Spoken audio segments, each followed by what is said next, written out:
Welcome to Velvet Echoes. If this is your first time here, hit that subscribe button. We post new stories every week. And drop a comment below telling us what city you're watching from. We love seeing where our listeners are tuning in from across Canada and around the world now. Let's get into it. She didn't make a scene. That was the thing people kept getting wrong when they talked about it afterward.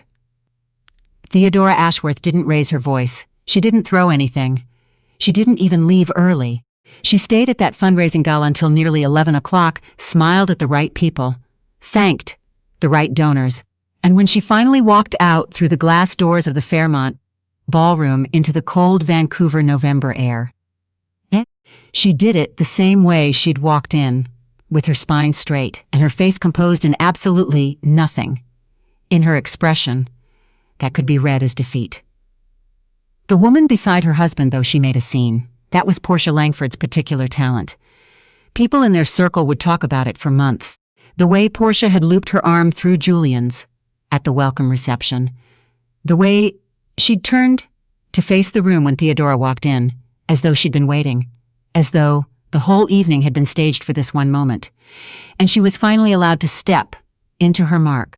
She was wearing a deep emerald gown that Theodora recognized, not because she'd seen it before, but because she understood immediately the thought that had gone into choosing it. The color was deliberate. The neckline was deliberate. Even the way Portia's hand rested against Julian's forearm was deliberate. Fingers spread just slightly, a quiet territorial claim dressed up as affection. Julian, for his part, looked like a man who had convinced himself that what he was doing was brave. Theodora had known for 6 weeks. Not suspected. Known. There is a difference, and anyone who has lived through it understands that the knowing and the suspecting occupy entirely different rooms in the body. Suspicion lives in the stomach. Knowledge lives somewhere lower and quieter, and once it settles there, it doesn't move. She had not confronted him. She had not called Portia. She had not cried in the shower or asked her friends what they thought or Googled anything at 2 a.m. She had instead done something that the people who would later call her cold didn't understand at all. She had gone to see her father. Edmund Ashworth was 71 years old, and he had built the Ashworth Group from a single commercial property in North Vancouver into one of the largest privately held real estate development companies in British Columbia. He had done it quietly, methodically, and with a particular gift for patience that Theodora had inherited so completely that people sometimes forgot she had learned it from someone. He had 3 rules he'd repeated to her since she was a child. The first was that you never make a decision when you're angry. The second was that you never show your hand before the table is set. The third was that the person who controls the timeline controls the outcome. She had sat in his office in Dunbar on a Thursday afternoon with a cup of tea she didn't drink. He had listened without interrupting. When she finished, he was quiet for a long moment, looking out his office window at the gray October sky, and then he had said, "Does Julian understand where the Meridian financing comes from?" And Theodora had said, "No." I don't think he ever looked closely enough to care.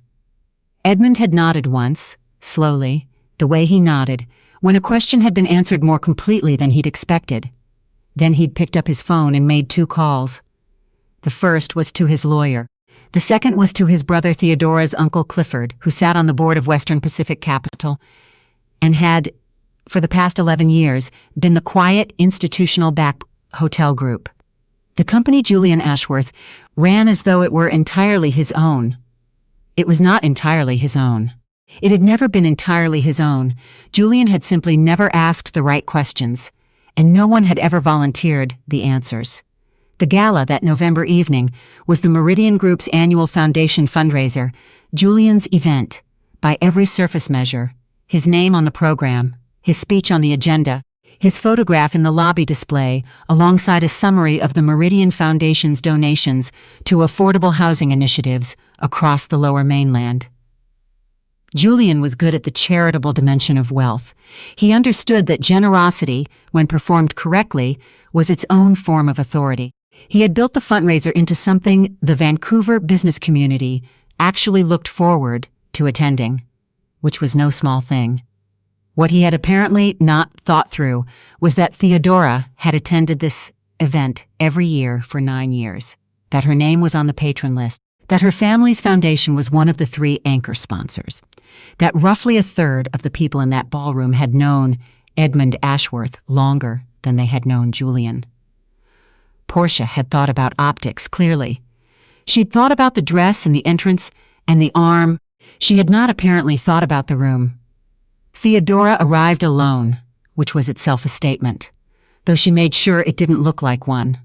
She wore charcoal gray, not dramatic, not dull, and she spoke to donors and board members, and the foundation's executive director with the unhurried ease of a woman who had been doing this for a decade, because she had. She did not approach Julian.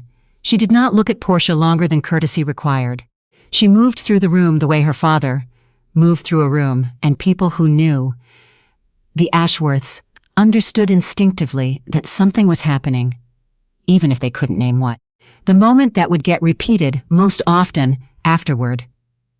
The detail that kept surfacing in quiet conversations over the following weeks was when Portia had walked over to the display table near the entrance, where the foundation's legacy donors were listed on a mounted panel, and had run her finger lightly along the engraved names, as if taking inventory, as if she were already mentally reordering things. Theodora had been standing 12 feet away, talking to a woman named Dr.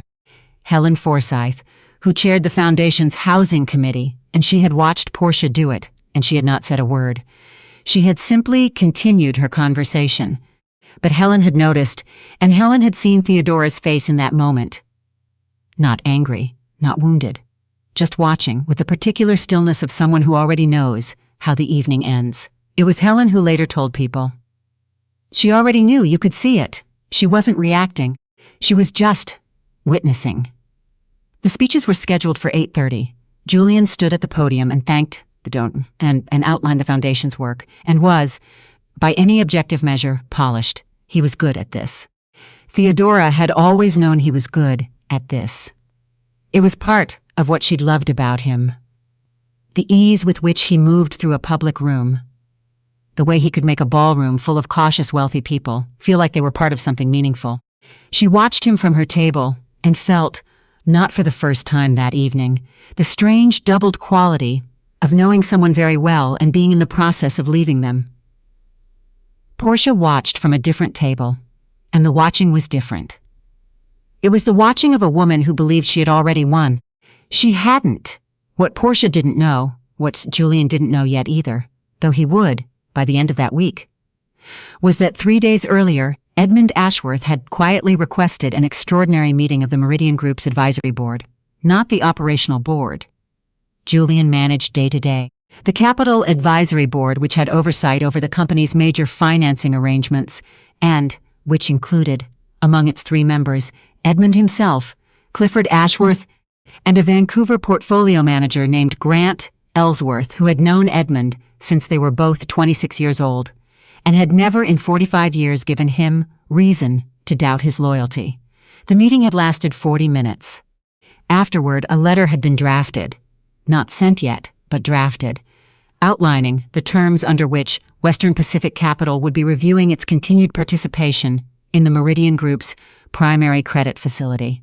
The review was not punitive, it was not retaliatory. It was framed calmly and correctly as a standard governance reassessment triggered by change in the principal shareholders' personal circumstances that had potential implications for fiduciary stability. It was, in the language of finance, unremarkable. In practice, it was everything. Julian's ability to move on the 3 development projects currently in the pipeline, 2 towers in Surrey, and a mixed-use block in Burnaby that he'd been negotiating for 2 years, depended on the credit facility. Without it, he would need to refinance through conventional lenders at rates that would compress the margins to the point where the projects became functionally unviable. The banks would want to know why Western Pacific had stepped back. The answer to that question would lead to other questions. The whole architecture of the Meridian Group's growth strategy, as Julian had designed it, rested on a foundation that had always had Ashworth money at its base, and Julian had simply never looked down. Theodora hadn't arranged the meeting. She hadn't asked her father to do anything specific. She had gone to him with the facts, and he had assessed the situation, and he had made decisions based on his own judgment about what was appropriate. That was how the Ashworths worked. They were not a family given to dramatic gestures or visible intervention. They were a family that understood leverage the way other people understood weather, as a constant, impersonal force that shaped everything, whether or not you chose to acknowledge it. By 9:15, Portia had begun to notice something. It was subtle. The kind of thing you could dismiss if you were very committed to dismissing it. But Portia was perceptive in certain ways. She had not gotten where she was without a functional instinct for social temperature, and the temperature in the room had shifted in a way she couldn't quite account for. People were warm to Theodora, not just politely warm, the kind of warm that meant something. When Edmund Ashworth had arrived, Theodora had known he was coming, but had not mentioned it to anyone. The greeting he received from the room was not the greeting of a peripheral figure. He moved through the ballroom with the unhurried authority of a man who had been the most important person in many rooms over a long period of time, and had stopped needing to perform that importance somewhere around his mid-50s. People came to him, not all at once, not in a way that was obvious, but in a steady, quiet current that Portia, standing at the edge of the room with a glass of Riesling she'd stopped tasting, found increasingly difficult to interpret as coincidental. She looked at Julian. Julian had seen Edmund arrive. Something had moved across his face, not alarm, not exactly, but a particular quality of recalibration, like a man who has been walking confidently in one direction and has just registered that the ground is sloping. He excused himself from the conversation he was in and walked over to Edmund and Theodora, and Portia watched him do it, and she understood for the first time, with a clarity she hadn't asked for, that she had badly miscalculated the geometry of the room she was standing in. Julian greeted his father-in-law with the care of someone who was uncertain what care was required. Edmund greeted him the way he greeted most people, civilly, without warmth, without hostility, with the particular neutral attentiveness of a man who is always paying more attention than he appears to be. "Julian," Edmund said, "good turnout." "Thank you for coming," Julian said. "Clifford sends his regards." There was a pause. Not long. 2 seconds, maybe 3. But Julian had gone still in a way that had nothing to do with the conversation's surface, and Theodora, standing beside her father, watched her husband understand something. Not everything, not yet, but enough, and she felt, not satisfaction exactly, but the quiet completion of something that had been building for weeks. She did not say anything. She didn't need to. Edmund moved on. He found his seat. He spent the rest of the evening speaking to donors and foundation board members with the easy authority of a man entirely at home, which he was. The conversation that mattered happened. 4 days later, in a boardroom on the 32nd floor of a building in downtown Vancouver, with a view of the harbor that on a clear day extended all the way towards Shore Mountains. Julian sat across from Edmund and Clifford and Gran Ellsworth and a lawyer named Suzanne Paré, who was not Theodora's lawyer, and not Julian's lawyer, but the board's independent counsel, and the conversation was not raised voices and recriminations. It was quiet and precise, and entirely about numbers. Julian had come in with his own counsel and his own preparation, and he had spent 3 was not a stupid man, and he'd spent 3 days understanding the shape of what he hadn't understood before, but understanding the shape of something and having a viable response to it are different things. The review was not a threat. It was a process. The process would take the time it took. In the meanwhile, the credit facility would remain in a technical hold. Not withdrawn, just paused, pending the completion of the review. The surplus checks would need to wait. The Burnaby deal, which had a closing window that the hold would almost certainly cause to expire, was discussed with the measured regret of people who found the timing genuinely unfortunate, but not, under the circumstances, avoidable. Julian sat through 2 hours of this with the face of a man who is very good at not showing things, which Theodora had always known he was. She was not in the room. She had not been asked to attend and had not asked to. She was, that afternoon, having lunch with her friend Marguerite at a restaurant in Carrisdale, And when Marguerite asked how she was doing, she said she was doing fine. And it was true. After the meeting, in the elevator on the way down, Julian's lawyer said something to him that Suzanne Paré would not have been able to hear, but the substance of it, as near as anyone could piece together later, was, "They're not going to move quickly. The review could take months. You need to decide what you actually want." What Julian wanted, it turned out, was more complicated than he'd thought. He had wanted Portia. He had thought he wanted a different life. Lighter, less structured, less shadowed by the Ashworth name, that he had spent 15 years professionally benefiting from while privately chafing under. He had thought that Portia represented freedom, and he had thought that the Meridian Group was his, and he had been wrong about both. Portia had been gracious about it, which he had not expected. She told him she understood the situation had become untenable, and she thought it was best they step back. She said this 2 days after the boardroom meeting, at a coffee shop in Yaletown, with the composed practicality who had assessed the math and reached a reasonable conclusion. She was not a villain. She was a woman who had wanted something, had believed it was available, and had updated her beliefs when the evidence changed. Julian sat with his coffee and looked out the window at the street and felt, for the first time, the full weight of what he had done. Not to his careers, not to his projects, but to a person. To Theodora, who had stood in that ballroom for 2 hours and said nothing and let the room do what the room was always going to do, and he understood that her restraint had not been weakness, it had been precision. She had not needed to win the room. The room had already been hers. Theodora filed for separation in December. The process was handled by lawyers, methodically and without spectacle. The division of assets was complicated, as it always is when two people's financial lives have been intertwined for 15 years. But Edmund's legal team had been anticipating this for 6 weeks and had documentation that Julian's team had not known to request. It was not adversarial, exactly. It was thorough in a way that made adversarial unnecessary. Julian kept the Meridian Group. He needed to restructure its financing, which took 8 months and cost him the Burnaby project and a year of growth. He did it. He was capable, and he worked hard. And he rebuilt the credit architecture of the company on a foundation that was entirely his own, which in the end was what he'd wanted, even if the cost of getting there had not been part of his original calculation. Portia moved to a senior role at a firm in Toronto the following spring.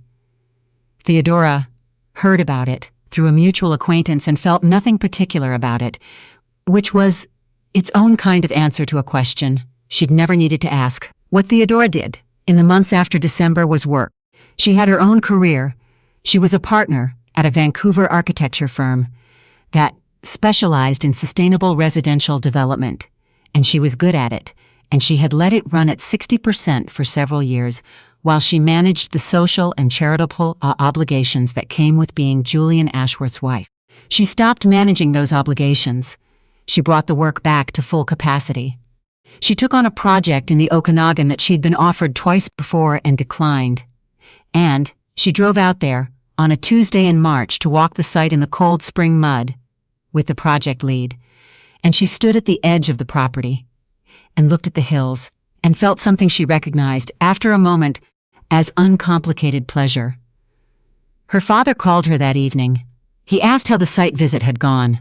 She told him it was good, that the light in that valley in the afternoon was something she hadn't anticipated. He said he was glad.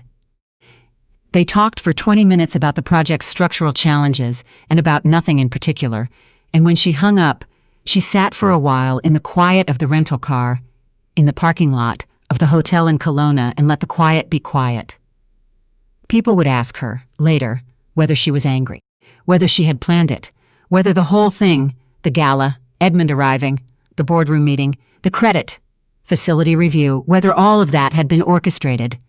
She always gave the same answer. She said, "I went to my father with the facts. What he decided to do with them was his decision," which was true.